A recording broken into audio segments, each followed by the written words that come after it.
And joining me on the podcast right now is Paul Hill, full-time equity analyst, full-time investor. And Paul, I'm intrigued about your secrets for full-time investor, equity analyst. I saw that yesterday, posted on the secrets. Now, hopefully, I did scan through. I was looking for personal secrets. I didn't see any of those. It's more about investing secrets, but I was looking for the goss on the end of the slides. You'll have to ask my wife and kids about all the goss, unfortunately. But yeah, no, well, check it out. I mean, it's on Vox, isn't it? You can just slides, yeah. One of 34 slides, and lots of good little lessons in there. And it's good to write things down like that, isn't it, for people as well? Have them as a reminder, because with the market's very emotional, as we know that, and we can. And I've said many times, you can write down lots of rules, and they can be very good rules, but sticking to them is the key, because it gets very emotional, doesn't it? And I've broken many of my rules, and I paid for it, Oh yeah, I mean, likewise. Right at the back is sort of my mistakes. I think the biggest sort of takeaway from my experience of sort of 30 years. And we'll just give you a bit of background. I mean, I presented at the Mello conference yesterday morning. It was really just my life experiences as investors and my sort of track record. But the biggest takeaway that I was saying was that if you want to go into sort of small caps, then they tend to be more volatile, and certainly a lot of sort of AIM companies, at least over 50% of them, are pretty poor quality. And there's a big difference between a good quality small cap and a bad quality small cap. And I sort of oscillate and juggle between the two. I try and spend most of my time in the good sort of right-hand bucket where you can get excellent returns, but clearly you fall down a few times into the zeros or into the even the negative returns, certainly when it comes to emotional. And with my own sort of portfolio, you see that through the record if they ever look through the slides, because there's a lot of volatility in there. And if you do what you and I do, as you know, you overall get a good return. You generate alpha as long as you've done your due diligence and you carry on monitoring it. But you've just got to be prepared for a lot of sleepless nights. And when the market's even going up, your portfolio can go down. And I pointed that out to the guys back in 2016, 17. I had an absolute bath. I had a terrible year. I lost about 20, 30%, whereas the market was up 10, 15, 20%. And it was just one of those times that I had a lot of idiosyncratic risk. I had 3 large positions which all went against me.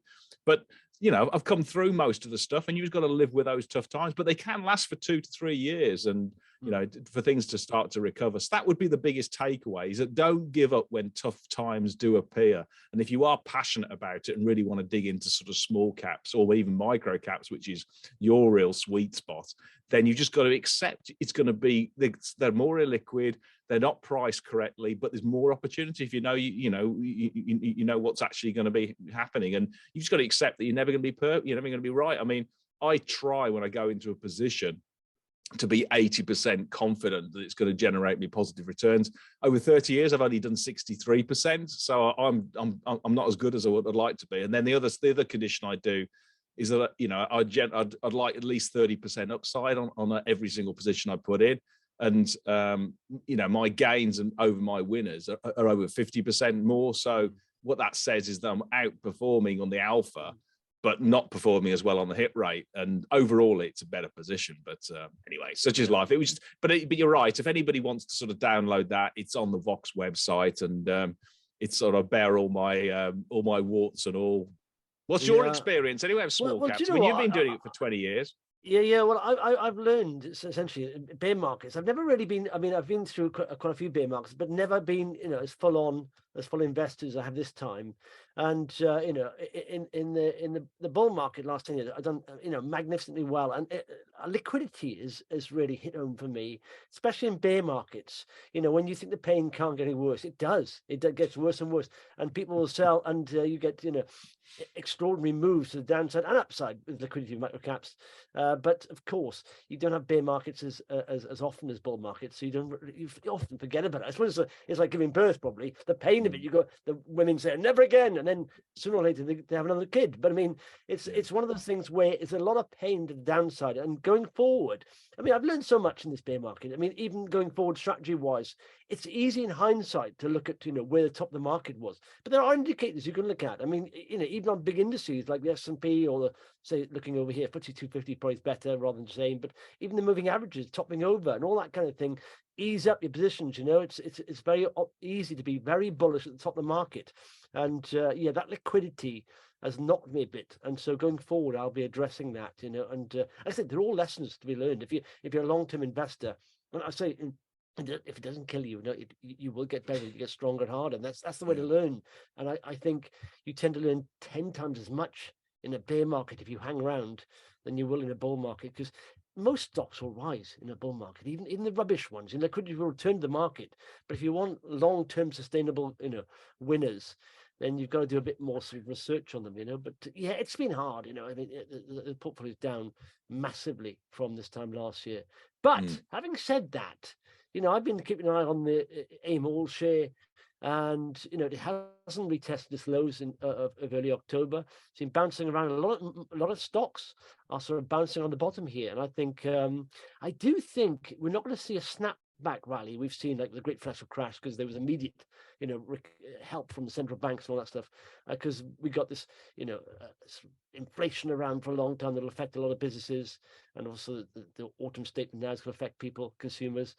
So I think you've got to be even more selective. So the lessons you learn in this bear market will help you pick out winners and not just wait for a general overall rise in the market, because some stocks will still be hit, I think, and businesses will still be hit. So you've got to be very selective, I think, going forward. But I said lessons are learned, didn't they? But do you know the autumn statement, just touching on that, I was very disappointed. I think what we've gone from, I realise now, you almost need a prime minister with a bit of ambition and a bit of vision, and then a chancellor, like an accountant, to rein him in a little bit, so you get a nice, even balance. Right now, it was a welcome sort of stability from Truss and Kwarteng, but right now, what we've got is two accountants in charge.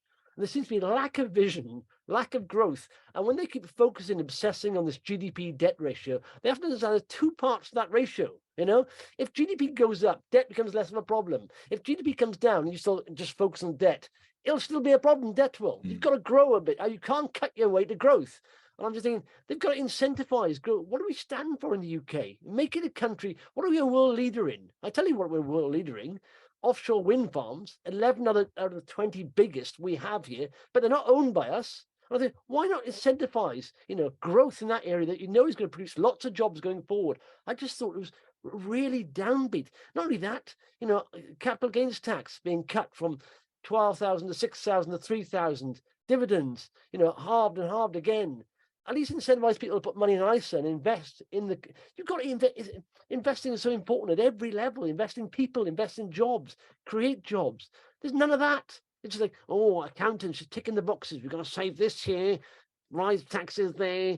I thought, come on, where's the vision? At least, I mean, a lot of people didn't like Boris, but at least he had a bit of a vision. He was a bumbler and let people get on with the detail. But we need a bit of vision here to make, UK a leader in some sector. And that's what I'm worried about. They're not pushing the GDP up. It's going to bring it down. Debt's going to continue to be an issue, Anyway. Yeah, but GDP is going to be a problem everywhere in the world at the moment, because it's global synchronized tightening. Yeah, but you've got to try and improve it. I mean, I just said the growth side of that, I'm reading the growth part of the policy there, and it's like, not a lot there. So come on, try, at least try. I thought it was. I must admit, I thought it was a bit of a non-event. It was all well flagged, and we knew what was coming. It was going to be, sort of like savings in the public sector sort of cuts at some point in time, not immediate, and tax rises, which is what happened. So I didn't, and I think the market was pretty much just nondescript. Just the forex market, sterling didn't really move, bonds, gilts didn't really move either. So it was that they signaled it, and that's what it was really. So wouldn't it be nice to have a vision, though? Just to say we're going to be world leaders in this, because we are already, on the cutting edge of this, and really push it out and really, invest. Give it time. Give it time. I know, but in fact, talking about that, I mean, bringing back to stocks in a roundabout way, I think it's very important now, if we are going to lower growth, find those areas, those stocks that will grow anyway, regardless of the macro environment. They're in a very hot sector, they've got good products, good services, and I think if you are looking at stocks and you're a long-term investor, 3 to 5 years, I think you've got to be looking at these companies that are growing, and by that I mean sort of top line, but are in those hot sectors. Yeah, I mean, I totally agree, and also just big picture wise, the small caps have actually underperformed large caps by 30% over the last. Or 25-30% over the last 12 months. And on that basis, it's the worst level of, or the greatest level of underperformance for 30 years between small and large caps. which just shows you there's a huge opportunity in the smaller parts of the actual world. And if you actually want to look at where we are pretty good actually already in the UK, just look no further than sort of like, the City and Forex and fintech. I mean, Argentex came out with its half-year results. The CEO, Harry Adams and Joe Stent, who I interviewed, and I'm a shareholder in it as well, and they knocked the ball out of the park in the first half. They were up sort of 75%, profits were up sort of 50-60%. And they were, generated cash as well. So, they've done really well. They've come through a really big stress test in terms of the LDI pensions crisis in September, and they upgraded expectations as well. So, what was quite interesting, they had a really good results and a strong outlook, upgraded outlook, but the shares have dropped off, and the reason is because I saw that they're 10% in the day after. Yeah, I know it rose quite a bit towards that. I know, but I was thinking, but even looking at the fundamentals, it's not overvalued in any way. It's growing very quickly, and I thought, what's the reason for? Someone did ask me, so why did they fall? I looked around, and I looked at their competitors. What's the other company? AFX, and they didn't drop on the side. So is it Alpha FX? Yeah, Alpha. I didn't, the sector, the peer sectors didn't drop. I thought, is there something macro going on here? Because but I couldn't see anything. I thought it was just people taking a bit of profit. Is it? That's all it was. Yeah, it was just basically used as a source of funds. I mean, because people have been stuck in other illiquid stocks. When they get a company that actually knocks the ball out of the park and they get a bit of liquidity that people want to buy, they use that as a vehicle to get out. So it's artificially, sort of very, very cheap. I mean, it's on, if you look at next year's earnings, then it's on about sort of 7 times EBITDA, which is dirt cheap for this type of business. And, you've got, I mean, it trades on less than 2 times or about 2 times sales. Alpha FX is over 6. And they're growing in terms of internationally with into Europe through Holland and Australia. They're putting on the tech platform to be able to do sort of mass payments and sort of like multi-currency IBAN accounts as well, which is what Equals do, and that's really gone well. And if they can grow that platform, which is what that's my thesis, is that they've got this really close contact client relationship, whereby they get high recurring revenue streams, and they're very, very cost effective against the mainstream banks. So that's their sort of like their real sort of sweet spot.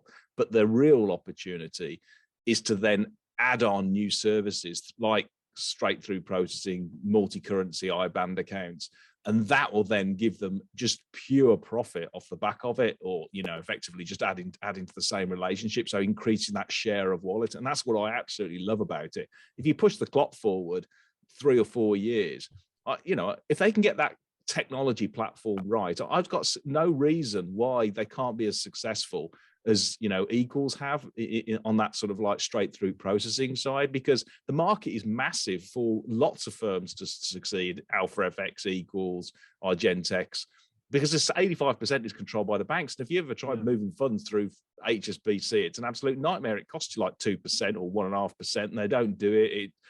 It takes you 3 days. So these guys are, have got a huge runway ahead. And I mean, I said to you before, I've bought shares in them, but I'll pick it if some fool decides to sell a chunk to me, I'll buy a chunk, because I really genuinely think this one could really surprise a lot of people to the upside if it gets that international strategy and the tech platform on books. It's going to be pure profit, because their customer relationship has been through, we've been through the tough times and the good times, and it's been shown that it's absolutely resilient. They're winning clients left, right, and centre, and improving their market share, but the market share is still minute in comparison with the total addressable market. So I love it. I mean, I've got a price target, or not price target, I've got a valuation of 180p, which is compared to 105, currently, and I think Singers have got 160, so massive upside there. So that's a world leading area that people should have a look at, fintech and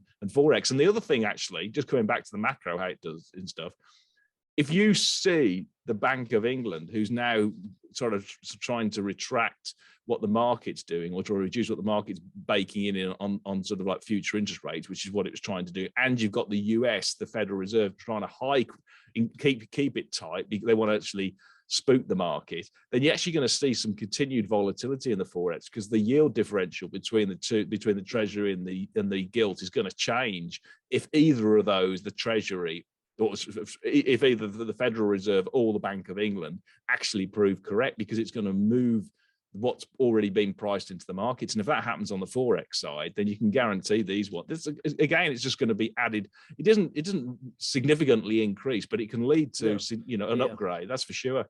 Yeah, and let's be honest, interest rates haven't moved as much as this in the last 20, 30 years, and they'll continue to do so. As the economies start grinding down lower, I think they'll have to ease up again as well on the central banks. But yeah, I mean, that was half year, there was a 75% increase in revenue. Free cash flow, 15.5 million. And cash flow operations 16.4, and also did it not exec buy a chunk of shares? Yes, you're right. It did, yeah. So that says to me that's good, because I mean, and when you see a non-exec by $5,000, come on. But I mean, it was 30 grand, so I mean that's a decent size amount, and he bought them at 101, £1.01, I think. So you realize that's very good level. If you're not, if you haven't done research, look around now and look at the valuations and the growth, and it's it's nice to see the board buying some stock there at that level. And another one where we're obviously really good at, we shouldn't diss ourselves as the UK, is healthcare and medtech. Yeah. I mean, we've talked about sort of like, we've got obviously AstraZeneca, and we've got GSK, and we've got sort of Smith and Nephew, but there's a US business or US based business that's listed on AIM, Belluscura, as we talked about, portable oxygen concentrators, and they came out with a very positive announcement this week, which was not really sort of like picked up by the markets, but they basically have got their approval to be able to manufacture and all the sort of the ISO accreditations for the Texas facility, their own one, and their outsourced third-party one in China. But what the market hasn't yet really recognized, even though it was set into the RNS, is that then gives them the real sort of like a major step forward in commercializing their leading portable oxygen concentrators around the world outside the US, because they've got the FDA approval, but that's only 45% of the actual addressable market. They've effectively doubled it now, because they can now apply into Asia and to China, into the UK and into the Europe to be able to sell those devices. And the devices are getting better and better. I mean, the lead one has already got all the sort of like, the connectivity and the Bluetooth, and is lighter and better than the best of the competition. But they're also releasing another one, the Q1 of next year, which is a multi-flow and a continuous flow device, which again is lighter and cheaper than the competition. So they've really got a massive runway ahead, and we are seeing a hockey stick up in, albeit from a small base, of volumes being sold. So that was actually quite. I mean, the shares did respond, and they dropped off. As is what happens. But they've got leading technology. MedTech in the UK and obviously out in the States is top draw. It's just best in class. Come on, Jeremy, invest more into it. Invest into the winners, and that's the same thing. Yeah, do you know what? It's like anything at the moment. People are very bearish, like you say. With Argentex, when there's a bit of profit, there it rises. People take a bit of profit because they're risk averse at the moment. So. Yeah, but if you're a longer term investor, and then the other side of the coin, I mean, it comes back to your point about that, the budget. If you don't use it, if you don't actually invest in profitable growing areas, unfortunately, you lose it, and that's what's happened with SourceBio. And I've been talking about this because it's got a base business that does sort of like digital pathology and cellular pathology, which is largely testing biopsies for cancer for the NHS. And with the elective procedures, the waiting list is enormous. So their runway and their market has just exploded since we've come out of the pandemic. And there's a huge shortage of pathologists around in the UK. So there really are. I mean, that whole sort of base business plus the genomics and the stability storage have just been flying year to date. They're up over 260%, they said in their trading update. Admittedly, some of that's because they've got the acquisition, but even so, it's very, very strong like-for-like growth in that core business. On their COVID testing, that's obviously winding down and stuff. Now, unfortunately, what's happened is that you come to the market to AIM to raise money and to help winning customers, and unfortunately, because of the drying up of liquidity and the market's not not really playing game, they've decided basically to do a tender offer for all sort of external shareholders 115 to pay to buy the company back and take it private. They haven't yet got the funding, which is what they're doing now. But I think in the RNS they said they were at an advanced stage of that, and I suspect it's just as a matter of sort of dotting the I's and sort of crossing the T's, and they'll get that one sorted out and there'll be a tender offer. But that's a shame, because it's a top quality business that's going to be taken off AIM, because they can save 600 grand a year in listing fees. Mm-hmm. Yeah, it's a pity that, and like I said, they were one of the sort of quiet heroes of COVID. Yes, they were. A lot of share pickers focus on sort of Novocyte and Amiga Diagnostics, who never actually got there. ODX didn't actually get there. They kept saying they're going to have a contract from the NHS, but Novocyte was the king, and SourceBio was up there, high royalty of the COVID testing, but they didn't get the attention that Novocyte got. And I think check out the fundamentals on that company. It was and what it also says is that there is money in the private markets that will take from public to private if the public markets don't value it, which is not good in this instance, but actually in the fullness of time. If you're in an undervalued stock, don't be surprised if you wake up one morning at 7 o'clock and find an RNS where there's a 30, 40, 50, even 100% premium to the price that the company's trading at, because that can easily happen and has happened many a time in the past. But you know what? I haven't got much news on stocks I own, but I'm just going to say, in fact, these two stocks are sort of linked in a way. But I wrote an article on Vox yesterday about Gfinity, because there's no figures in this. But it's esports, Gfinity, isn't it? Exactly. Yeah. Talk about investing in hot areas, right? So Gfinity, they've got several parts of the business. They do joint ventures, like they'll set up a competition. I think they did that with the Abu Dhabi Motorsports. Esports is joint for them. Well, that's pretty hot in the Middle East. Yeah. They've also obviously run esports tournaments for big brands like Formula One, Manchester United, Red Bull, all these kind of big brands, and they're going to sort of a service and pay element off that. But they've also got now this Athlos, which is the tournament platform, which is being used by a lot of big companies on white label, and that's going to generate recurring revenue. But they own websites as well around all this, which is and that website part, the digital media part, is very much copying the model of FUTR PLC, and there's a shared non-exec director. Yeah. That's been really that's really, really popular, isn't it? The FUTR model. Exactly. They've got a shared non-exec director as well between the both of them that's driven that. But yesterday they announced a strategic development partner for Saudi Pro League. Now, Saudi Pro League is like the Premier League football over here. And what's the connection here?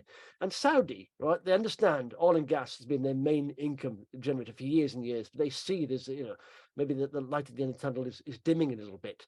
So they decided, okay, let's diversify. And they're good at tourism, but esports, they're investing 38 billion into esports.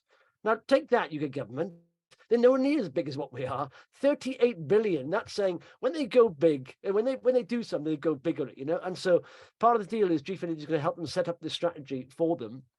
And it's a multi-year deal. There's no figures involved. But of course, when it comes to Saudi Arabia, you can guarantee it'll be good for them. And I assume the Athlos platform they launched officially a few months back, and that will be playing into this. So I see good things for this happening forward, because it's a long-term contract. But that's the way forward, with investing in hot areas. And let's be honest, someone did say, you can't really do a lot in Saudi apart from gaming, but the gaming over there is massive. It's like, I think it's like 40% of people have an interest in gaming. Of the 1,000 people the YouGov questioned, 89% have a high level of interest. So there's a lot of crossover between real sports and esports. And so they've made this connection. So they're going big time on it. So that's a good connection for Gfinity. And but I just want to see their website's doing very well also, and so that's owned property. A lot of advertising around that. But like I said, that's that part of the model was based on FUTR PLC, and it's worth looking at this because the shares have come down a lot in FUTR, because they used to be a darling, didn't they? At about 30 quid, and they've come down. Last time I saw, they're about 15 16 quid. Yeah, they've halved.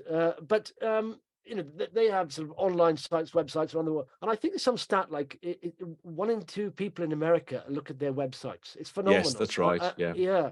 And they had a rock, well, they still do. They've got a rock star CEO, haven't they? Well, that's why it's also taken a hit. Yeah, but she said announced she's going to stand down. It's not like she's jumping ship. She's there till the end of 2023. When you got a big company like this, it's not all about one person. You know, it's there's lots of managers in there as well. She's not the single-handed person. It's not a sole trading business. You know, so just looking at their growth, it's still big. I mean, the business model is to acquire these companies, bring them into the fold, and that helps. You know, average revenue per user and all that stuff because they can sell across many states. But look at last year's revenue. 2020 was so 606 million top line, operating profit 115 million. That's going to go up to 800 over the forecast 800 million this year, and they've given guidance to 246 million operating profit. And the shares in an all-time low. They've taken on a bit of debt, but it's normal sort of 1.5 times EBITDA. But the growth is phenomenal. I'm just thinking sooner or later this will turn around. I think BlackRock was selling, so that's a bit of a seller in there. But, you know, they're generating a decent amount of cash. They're still growing at a good old clip.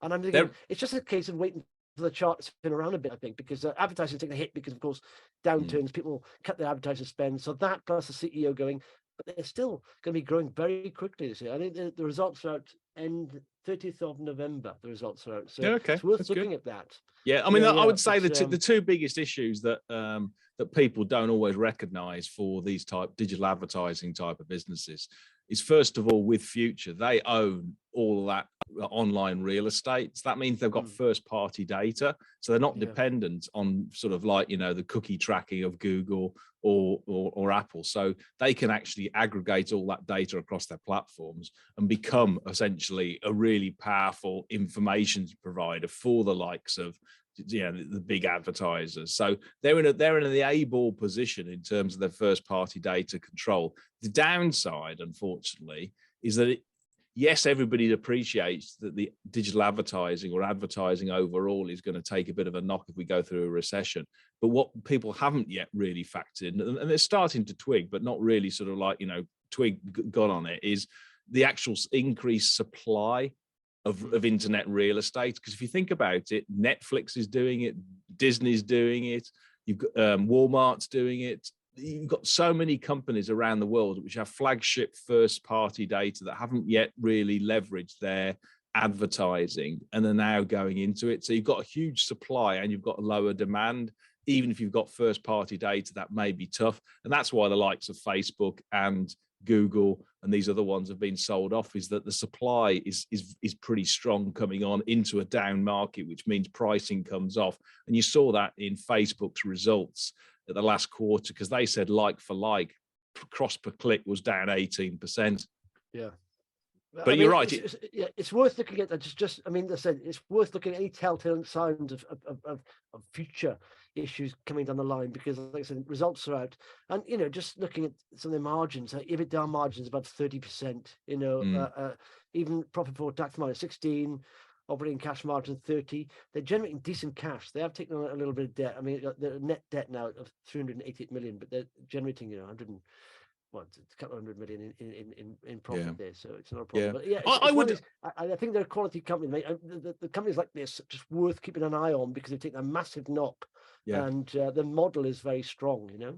Yeah, no, I totally get it. I mean, I tend to play it on the beneficiaries of it, because what you're saying is that you know, you've got a company that's in that sort of like, you know, the battle zone, and that will turn. It's just as a matter of when, because it's a quality stock. But you don't know when it is. I would go for the stocks that are benefiting from these lower advertising rates. And for instance, I mean, you look at Marks Electrical, who came out with some excellent results just recently. I mean, they grew their top line by, I think it was 15%, and the market overall was down 10%. So they won market share hand over fist. I mean, they were, you know, just say they beat the market by 25% in terms of top line growth. In the first half, they saw quite elevated advertising costs and competition. Now that's coming down, and they're going to get a lot of operating leverage through, you know, lower advertising, less competition, less promotion from their competitors in the second half at the peak of the season. So that's going to boost their EBITDA margins. I mean, their EBITDA margins are twice what AO and Curry's are. So, you know, they're not only beating on the top line, they're beating on the bottom line and generating cash. And so these guys have been sold off, but they're going to be they're an online retailer of all things white goods and, domestic appliances and stuff. And their order books, and they've had a really strong, trading since the close of the period in September. And I think they're going to have, with the World Cup and likewise with Christmas coming up, with less money having, sort of like competing for advertising space, then I think they're going to come out. I wouldn't be surprised if they beat their numbers, actually. And they're going to be a winner. So I would play it that way, is the retailers and or companies that are going to benefit significantly from the lower advertising rates, and that's not really been seen or baked into the broker forecast yet. Well, I mean, sectors like that, because in fact, they've had a bit of a rebound, haven't they? Which is nice. Some of these rebounds from the bottom, and that's a lot like AIM alone. But I mean, they hit like 55 pence. Now it's 73, which is like 50% rally off the bottom. But I mean, companies like that now you've seen that probably that's the bottom.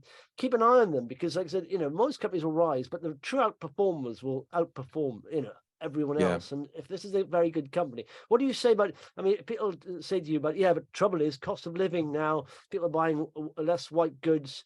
How do they, I mean, but their metrics are still looking good, are they? They're winning market share. I mean, if you think about the last 6 months, the market for white goods has gone down, has contracted by 10% like for like. They've increased by 15%, and that's because of the efficiency of their business model, their customer service. I mean, I've kicked the tires on it. I bought a dishwasher from a Bosch, and I'll tell you, the service was absolutely fabulous. And if you look on their Trustpilot, they've got the best Trustpilot score by a mile. They've got 4.8 out of 5. And so when you get people like me who are customers, I'm going to be a repeat customer, and you get lots of people who referrals like that, and so you haven't even got to spend on the marketing. It's a bit like the Tesla model. I know it's not quite the same, i.e. they don't have to spend much on marketing, simply because so many people have had a great experience of the company. It becomes a sort of like a halo stock. So the answer to that is, when the tide does turn and starts getting better, just think what they'll do. That's what they annihilated the market in a down market when it was, just think what it's like going to be in a good market. That's very telling, actually. Like I said, if the share goes up and the overall market is shrinking, that's a very good sign. And just looking at that chart, they've bounced from their low. AO World haven't, flatlined pretty much. They've done, come down from £4.40 to 52 pence, and they're just flatlining. So I mean, another one in a similar sort of space, which is winning market share in sort of like all things retail. It's a franchisee, but is Cake Box, the specialty fresh cream cake maker, and they've come down. They've had director buying, the CEO has been buying, the COO has also bought just after the actual results, and they've had a tough period, but they had very hard. In the first half, they had very tough comparatives from the year before. We had a hot summer, which obviously played on sort of like consumption. We had a lot of people going abroad on holiday, which again meant that they weren't selling as much through their stores during the summer. But even after that, they're only the sales increased, and in absolute terms, on a like for like, they were only sort of 2.8% down in a really quite sort of tough market. And then since that, in September and October, they've seen quite a big pickup. So they've had 3 to 4% in September, and they've had sort of over 4% in October. So they're now starting to come out of that. And again, it's word of mouth. I mean, we've had a couple of cakes off those guys, and I'll tell you, it's great. I mean, my wife is just waiting for Suk to come up with a lemon cheesecake, because she's desperate for it. I don't know. I'm just hoping he thinks that's the flavour they're going to do, because my wife will be buying one every single day, I think. But they've got a sound balance sheet, plenty of cash. They're a franchise model.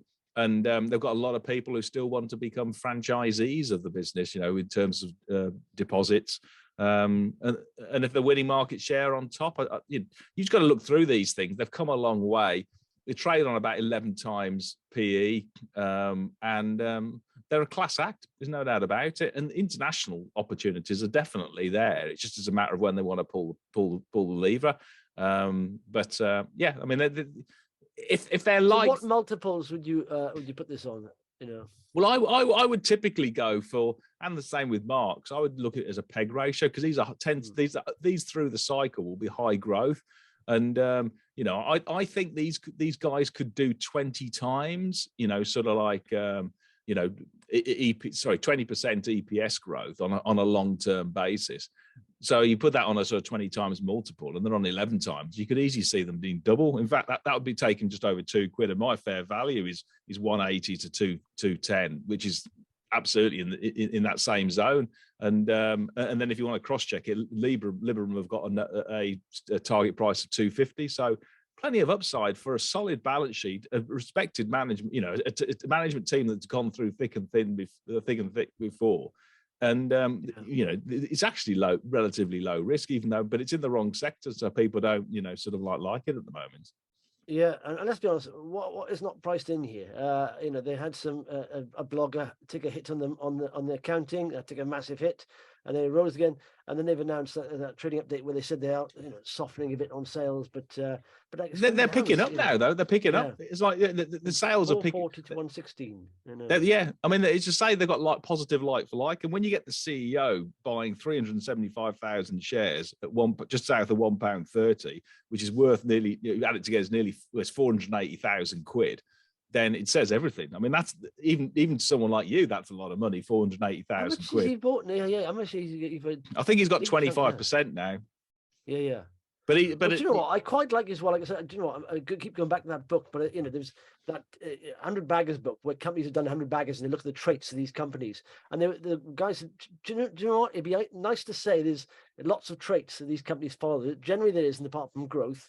But another one we picked up on is founders. And you know, founders, operators own a big chunk of the shares. They tend to outperform any of the stocks, and you know, and so that's why I quite like that, because you know he's going to buy more shares all the time. But yeah. Oh, by the way, I don't know much about this company, but I did cover them on the webinar. And this is the same kind of thing. Is a founder operator. Have you ever heard of a company? It's a small cap company. It's like, was it enterprise value 27 million enterprise value, but they're called MTEC, MTEC. Oh yes, I have, basically, aren't they? They do. Is it digital? It's just basically for public, for you know, yes.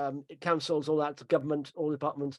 But and the main guy, what's his name? Rory McDonald. He owns about 28% of the company. He founded it, but they were awarded, worth taking a look at, because they were, like I said, they're only worth the valuation is pretty much.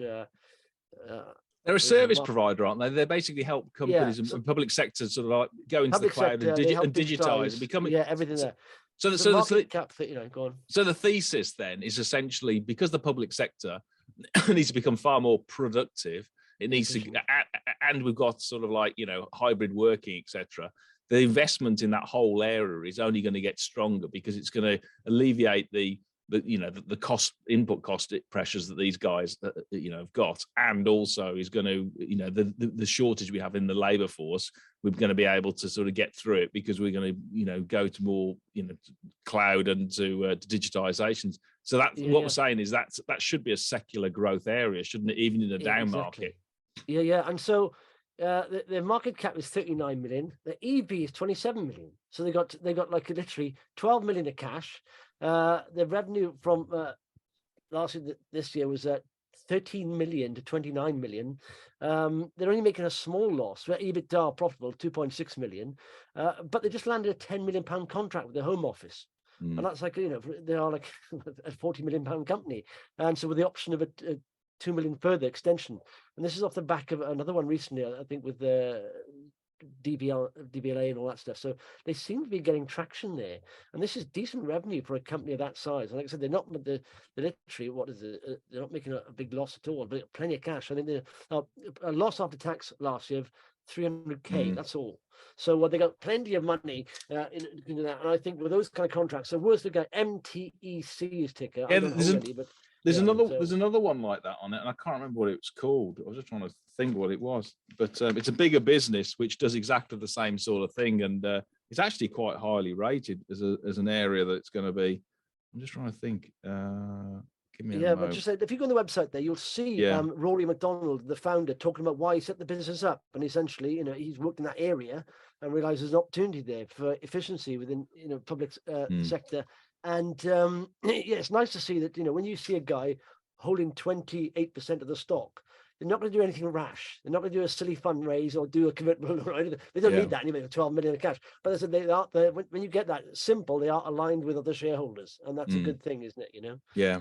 I mean, another one where you got a founder is Manolete, and that's been obviously through some tough times in the first half, but they came out their results, and their order book and their pipeline is just absolutely just exploding. I mean, they've just got so much opportunity there. I mean, they've got three things. First of all, obviously, I mean, this is one thing in terms of the mild sort of shallow recession thesis that could be a bit sort of like blown up, is that, you know, the insolvency guys and the restructuring guys are going like, you know, hell for leather at the moment. They're totally flat out, which says to me that we might get a deeper and more protracted recession than actually what's baked into the yield curves and also the spreads on junk debt. But anyway, let's just assume that doesn't happen and the market is right anyway. But they've got three sort of major sort of growth areas. They've got, if we go through a tougher time, you're going to get sort of bankruptcies. They've got the backlog from the COVID protections, and now, which was the really big announcement during the in the first half, is that they've got this sort of pilot scheme with Barclays Bank to be able to try and recover from the bounce back loans. They've got about 100 cases they're doing it, and that's just like, it's like, you know, shelling peas for Manolete. This is their real bread and butter, and they're one of the only games in town to do it. So, and they've already recovered a lot of money for the HMRC and for Barclays. So that's going really, really well, and that could be enormous. Could be really, really enormous. The hard bit for Stephen, who owns, you know, he's the CEO and founder. The hard bit for him is to get enough resource and to bring it into the business, because it's quite difficult to recruit, you know, sort of lawyers. Luckily, he's done it ahead of the game, so he's got plenty of capacity at the moment. But anyway, the business has had a tough first half because it had to write. It had one of its larger cases, which was. It's appealing, but was appeal, yeah. It should come through, but it's been written down. Then likewise from its existing cases and stuff, it had to take down their valuations, simply reflecting the recovery levels from those no legal cases. So it's been artificially suppressed, the results. But what was interesting was the market, you know, looked to the future, and actually the shares went up, and you know, there's no reason why these shares can't be £4 in the fullness of time, and they're about, well, last time I saw 250, 260. But they do have some obviously things to prove. And all I would say, it's a founder business, and it's a sort of contrarian play, or, you know, sort of not contrarian. It's a counter-cyclical play. And the shares have been, you know, unfairly sold off. But if you look at the other ones like FPR Advisory or the other insolvencies like Begbie's, etc., there's a lot of sort of mean reversion upside in this in Manolete stock. So yeah, they've had it's all to be done, but the actual signs are very, very strong. And you know, when I interviewed Stephen, he was very positive in terms of you know, the go forward, and it's a matter of sort of like executing. And if they can get this, really convert that pilot with Barclays into a main deal. I mean, that's just going to be, it's frankly a game changer for them. Yeah. And like I said, you know, founder, operator there. And like I said, of course they're going to work hard. That's what it's their bread and butter. You know, if it's a manager, CEO in there, pretty much, they can get a job somewhere else. But when it's your own business, it's a lot harder than that. So, of course, you're going to look your backside. Do you know what? Talking about tough times, I'm just thinking there back to, you know, and I keep reminding this. TrueFin took, I don't know, some sellers in TrueFin, which is annoying. But I keep seeing adverts all the time now for, you know, cash flow is going to be a problem for people. And so I think it's very good timing that they signed this deal with Lloyds for Stargo. And because, you know, invoice lending is going to be very big, I think, over the next 6-12 months. And now it's just commercialized this quarter. So it'd be nice to see figures from them. But those kind of areas, like you say, you know, that are going to be sort of insulated a bit over the next 6-12 months. Very important to hold stocks in those areas, because they'll be growing and hopefully exceeding expectations when you know, companies that are sort of, you know, consumer facing, maybe just meeting or not meeting. You know, so yeah, hot areas. But anything else? Yeah, I mean, as you say, it's quite difficult to raise money because of the cost of capital has gone up at the moment, and that was one of the reasons why SourceBio have decided to go private. Yeah. But it does mean that if you can raise money, then it's a statement of how good the business model is. And Avacta 2 weeks ago raised 64 million quid. I mean, most of it was a sort of convertible bond, it's about 55 million, but they also raised, I think it was about 9 million through a private placing and a retail offer, and that was done at 95p. But it just showed that oversubscribed. I was, you know, every morning I do top 5 most read RNS's podcast, and that was #1 that day. Yeah, but wasn't it like 700% oversubscribed for the private side of it? Yeah, which is they wanted to raise. They only needed to raise 2 million, and they could have raised over 15. yeah. That's but the point is what are they going to do with the money? I mean, it just shows you how, you know, sort of like how respected and how sought after the technology they have. They've got, just to recap, they've got 2 platforms. One's a diagnostic, well, one's AFMA platform, which does diagnostics and does therapeutics. And then you've got the precision platform that does sort of like, you know, targeted chemotherapies with the flagship product in phase 1 trials at the moment. That's the AVA 6000. Anyway, the point of raising 64 million is across the whole business. The first one was to buy a diagnostics business that gives them immediately scale across Europe. And they did that with Launch Diagnostics, and they spent about 24 million quid on it at about 1.4 times sales, so at a good value. And that gives them that infrastructure to be able to then bolt on more diagnostics M&A and as a vehicle to get their diagnostics products using the AFMA platform into market. So that's profitable. It's a good business, and it gives them all of that sort of, like I say, the foundation stone to really grow that diagnostics business into a major European player. That's part of it. As I say, the other part of the coin is future M&A across the business. And then the final bit is to give them sort of like, you know, to continue developing both of their platforms, and particularly say this, the AVA 6000, which hopefully will come out with sort of phase 1A results relatively soon, certainly before the year end. And if we get a positive read on that data, this share price is going to the moon. And what's really, really interesting is the bond, the 55 million pound convertible bond, is being supplied by a tech investor, a large financial institution out in the States. And well, it's called Heights Capital, but it's part of a much bigger group. And they will have done masses of due diligence on this technology to give them this unsecured loan. And they will absolutely be convinced that there's a significant upside, that this is actually going to work and to get into market. So you know, you can never tell these things, but I would say is that these guys will have thrown so much research into it that it gives me a lot of sort of like warm, comforting feelings that the results coming out of this AVA 6000 is going to be do really well. So yeah, I mean, your best quality companies with the best technology, and we've said it before, healthcare, we're actually pretty good, the UK in healthcare. Avacta being one of them, you know, lead technologies, and it attracts money. You know, 64 million quid in this market is not a bad effort. Exactly. Well, Jeremy needs to drill down on those winners. Anything else? Because I want to finish on one stock that I think is the start of the week, really. I don't hold any, but I think it's one of the reasons why. Yeah, what's that one? So I've been interviewing a company called Infrastrata for a while. They started off with gas storage. Yes, gas storage. And John Wood took over, and he's got a lot of experience in that area. And so he had foresight. He said, no, gas storage has gone down massively in this country. And he was into that, and he couldn't get planning. There's a lot of people, you know, environmentalists saying, no, we don't want gas storage, all that stuff. So that's sort of put on hold. And so as a good, you know, sort of businessman, he looked to pivot a little bit. And so he went into shipbuilding. He said, right, shipbuilding needs a revival in this country. And I think it's going to happen. And he's well ahead of his time. And so you got to, so he changed it to Harland Wolff. They acquired Harland Wolff in Belfast, the shipbuilding yard, and they started steadily building it up. No revenues when they acquired that in 2020. No revenues whatsoever. Okay, they started building it up, and there was rumors around. Fair play, Twitter's an excellent resource for people when you're researching on small caps. They're saying they landed this contract, I think, with the Ministry of Defence. I think they have landed it. So there's a consortium of 3 of them, pretty much. And they announced the day that they have got this FSS contract from the MOD worth 1.6 billion. Now, that's why people invest on AIM, because, you know, it's a 20 million market cap company, and they've got a part share in this 1.6 billion, and it's going to create 1,200 jobs, 800 indirect jobs as well. It's going to revitalize pretty much the shipbuilding industry in these areas.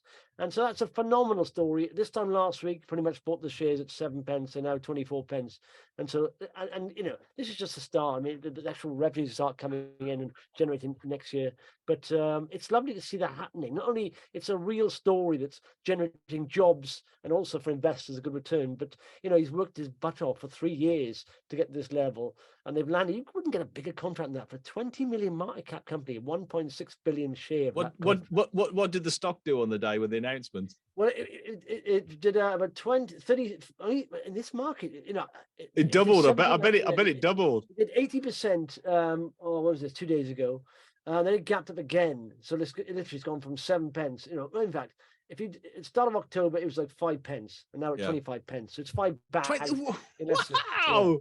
It's 5 bags. Did you invest in them? A month? No, I didn't invest. No, I like John a lot though, because he knew his stuff. And even now though, they've also got this gas storage thing happening. There's a judicial review happening, but you realise now the government's on his side, because it's something like the UK has 9 days of gas storage. It's all we have. We don't need as much as Europe. But Europe, for example, France has over 100 days. Netherlands have over 100. We got 9. And they realised if you want energy independence, you buy gas when it's cheap, you store it, and then you use it when you need it. So you don't rely on it coming from Norway or Russia. So so I think hopefully that may see a positive outcome as well. But he's been ahead of the curve on shipbuilding and on gas storage, and so it's a good story. That fair due to the guy. Well done. That, I mean, to go from 5p to 25 in a few matter of weeks. I mean, that's not a bad effort. Yeah, and it's based on pretty much fundamentals. Like I said, they're going to big chunk of it's at least 3 of them in that consortium. So there's a big. I mean, to win that kind of contract from the likes of Babcock or I don't know, Rolls Royce or BAE or anybody like that. I mean, that just shows everything. They've got something about them there, haven't they? It must have. Yeah, that is the dream. I mean, he's very well connected, John. He's a good talker and he knows his stuff. And I did a podcast with him, worth listening. But that is almost the dream of why people invest on AIM. That kind of stock. Again, a little market cap, Tiddler going up 5 bags in a few weeks. I've never had that, so I can't really sort of experience it. But I'd like to think occasionally I'll get it. Yeah, well, do you know what? I did miss out on, like I said, Argo blockchain. I was in talking about Bitcoin for a long time. Argo blockchain. I said, listen, Bitcoin price has gone up. Argo hasn't reflected this increase. I got bold with it. It started going down. I got bold with it. Got out. It did about 3,000% over the next year. So, where is it now? Exactly. It's back to where it was. And, okay. Okay, marvelous stuff. Anything else? No, I think then we're there. So look forward to speaking to everybody in about 2 weeks' time. Yeah, well, you put your white beard on and your red suit. We'll be almost there, won't we? Cheers, fellas. Ho, ho, ho. Speak next week, not the week after.